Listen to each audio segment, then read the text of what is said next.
Oi pessoal do canal, tudo bem com vocês? Depois de um bom tempo sem aparecer aqui, nós vamos falar rapidamente sobre compliance trabalhista, o que seria esse termo e o que ele traz de novo de benefícios para as relações de trabalho. Se você se interessa por esse tema, eu peço que você deixe aqui o seu like, se inscreva no canal se você não fez isso e ative as notificações para não perder nenhum vídeo.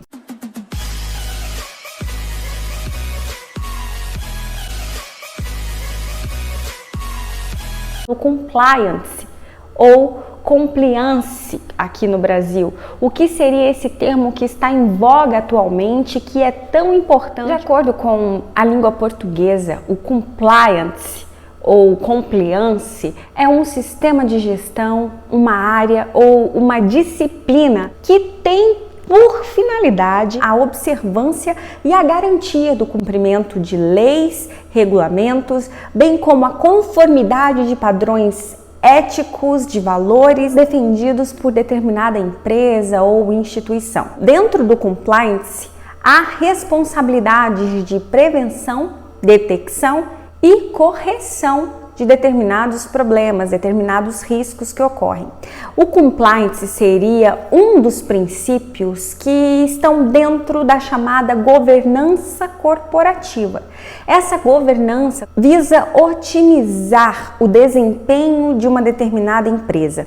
Veja só, o compliance se preocupa que tudo na empresa esteja em conformidade com as leis, com os padrões éticos, com a sociedade, com os regulamentos, enfim, nós temos aqui uma preocupação com o todo. Há uma nova cultura organizacional vindo do exterior para o Brasil, posto que essa é uma ideia de mundo, é uma ideia de globo. E agora, aqui no Brasil, isso está acontecendo pouco a pouco. Nós temos a edição de algumas leis que já visam a implementação do compliance, que são essas medidas para tentar evitar riscos, para tentar evitar problemas em diversas áreas da empresa. Agora, os grandes investidores não se atentam apenas para o nome da empresa, para a marca ou para o tipo de produto ou serviço que ela produz. A intenção agora dos investidores é saber se essas empresas elas respeitam tanto regras trabalhistas quanto fiscais, assim ambientais. Por isso, a importância de entender o que é o compliance, essa conformidade, estar em conformidade, estar de acordo. Cabe mencionar que o compliance se preocupa não apenas com os empresários, com os acionistas ou com o comitê administrativo de uma determinada empresa. Esse sistema de gestão se preocupa com todos esses que eu disse aqui, mas também com os colaboradores, que são os empregados, se preocupam com os investidores, se preocupam com os consumidores, com os credores.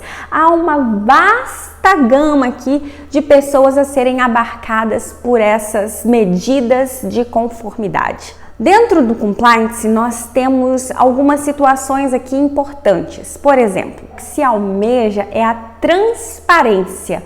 O que se quer evitar são os riscos, por exemplo, advindos de corrupção, fraudes, subornos, crimes cibernéticos, trabalho degradante, precarização do trabalho, descumprimento das leis trabalhistas. Tudo isso é evitado anteriormente, já com uma antecipação por meio desse compliance, que é nada mais, nada menos do que um plano, é um projeto que visa identificar os riscos que a empresa pode sofrer em todas essas áreas, os riscos legais, os riscos trabalhistas, os riscos fiscais, os riscos tributários, previdenciários, todos os riscos em relação a investimentos, a tudo que possa envolver algum tipo de delito é antevisto aqui por esse sistema. Nós estamos falando aqui de um programa de integridade, de acordo com a Lei 12.846 de 2013. Esse programa de integridade, como o próprio nome diz, se preocupa com a inteireza da empresa, se preocupa com todas as áreas, tudo aqui deve estar de acordo com a lei, de modo que essa transparência, que é um dos princípios, que é um dos objetivos aqui no compliance, seja estendido a todos os interessados. Esse programa de integridade, ele pode ser aplicado na empresa por meio de um código de ética, um código de conduta, por meio de auditorias, canais de denúncias, e isso tudo para que haja um controle, tanto interno como externo, dos eventuais riscos, dos eventuais problemas que podem surgir nessa empresa e para que eles sejam resolvidos o mais rápido possível. Veja que a empresa, além de ter o seu regulamento interno, que são as medidas que servem exatamente entre o trato ali de empregador e empregado, ela pode ter também um código de ética, um código de conduta. Esse código de conduta, aliás, foi previsto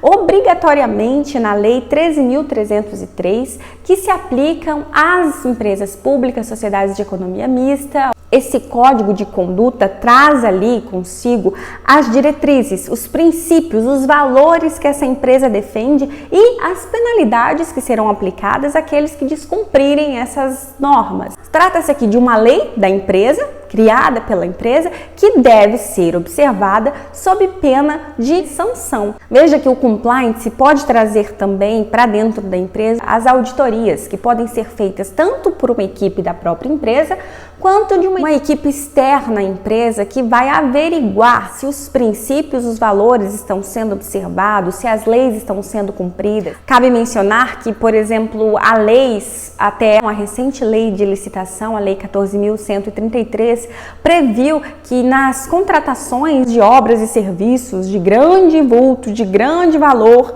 é necessário que a empresa que venceu o certame implemente no prazo de 6 meses um programa de integridade. Isso tudo para se evitar problemas de todas as áreas aqui. Principalmente na área trabalhista, é algo que nós temos que levar muito a sério. O compliance trabalhista, que veio com força total, principalmente após a reforma trabalhista, veio por conta da incerteza jurídica que assola todos aqueles envolvidos nas relações empregatícias por conta das alterações feitas na legislação, uma vez que súmulas e jurisprudências previam algo e agora a legislação veio com ditames totalmente na contramão daquilo que estava sendo praticado. Veja só, aqui nós estamos diante de um problema seríssimo das empresas, uma vez que há enormes prejuízos para empregadores com ações trabalhistas, porque além de pagar as verbas devidas, as verbas realmente que se relacionam com o contrato de trabalho, muitos empregadores têm que pagar indenizações, estão sujeitos a multas administrativas, isso quando eles não têm os seus estabelecimentos fechados e interditados por descumprimento da legislação. E olha que ainda ele sofre sanções penais, civis, previdenciárias por estar em desacordo com a lei. E na maioria das vezes ele está em desacordo com a lei, não porque ele não queira saber o que está na lei, mas porque a lei está em constante mudança. Dessa forma, o objetivo do compliance é exatamente ajudar esse empreendedor, ajudar esse empresário a administrar essas situações, para que ele evite ações trabalhistas, multas administrativas, interdição de seu estabelecimento e ainda uma má reputação.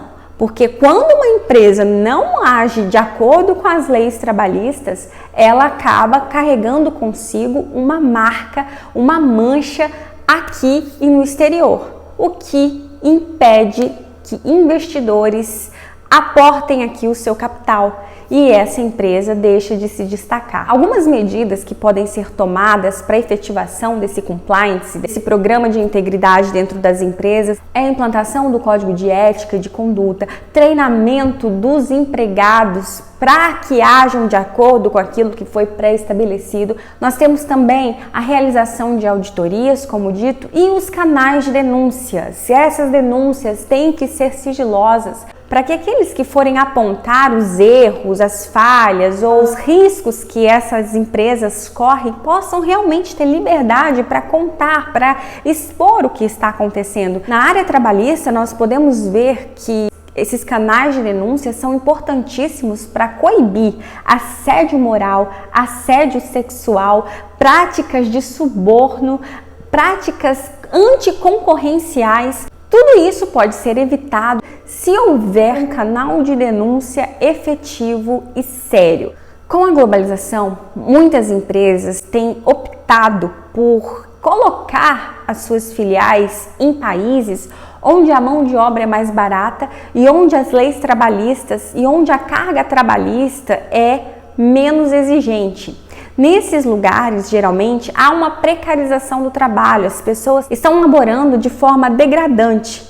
E isso, é claro, aumenta os lucros dessas empresas, porque elas não precisam gastar, investir em mão de obra, mas, por outro lado, há aqui o dumping social, que é exatamente essa precarização, esse aumento do desemprego nesses países, sede das empresas, uma vez que nesses grandes países ficam apenas os trabalhadores com trabalhos intelectuais que desempenham atividades mais técnicas, ao ponto que nos países emergentes, nos países subdesenvolvidos, o que cresce é o trabalho manual, né, a manufatura. E aí, por conta disso, nós temos um ciclo destrutivo empresarial, trabalhista, fiscal, etc, etc. Mas eu preciso dizer que a OMC, a Organização Mundial do Comércio, já está atuando com medidas para sancionar os países que optam por esse tipo de mão de obra, que precarizam o trabalho, de modo que esses países, essas empresas sejam penalizadas. E isso tudo está ali no compliance, essa ideia, a ideia global de conformidade, de trazer para todos os lugares, para todos os países e empresas, a conformidade com as leis. Principalmente um cumprimento voluntário, uma vez que se a empresa faz de bom grado, se ela desde o início investe nesse tipo de programa de integridade, ela prevê tudo isso e esse dinheiro, esse passivo que antes seria direcionado apenas para pagar causas trabalhistas, gastos com advogados, ela pode direcionar isso para uma equipe ou para uma pessoa que vai se comprometer em efetivar o compliance, em efetivar esse programa, e assim essa empresa pode respirar tanto internamente quanto externamente diante das pessoas, diante dos seus empregados, diante dos seus colaboradores, e isso só traz benefícios. O compliance é algo benéfico que, se observado da maneira correta, traz mais capital e mais reconhecimento para o nome dessa empresa. Bem, é isso. Eu peço que você deixe aqui o seu like, se inscreva no canal se você não fez isso e ative as notificações para não perder nenhum vídeo. Até a próxima!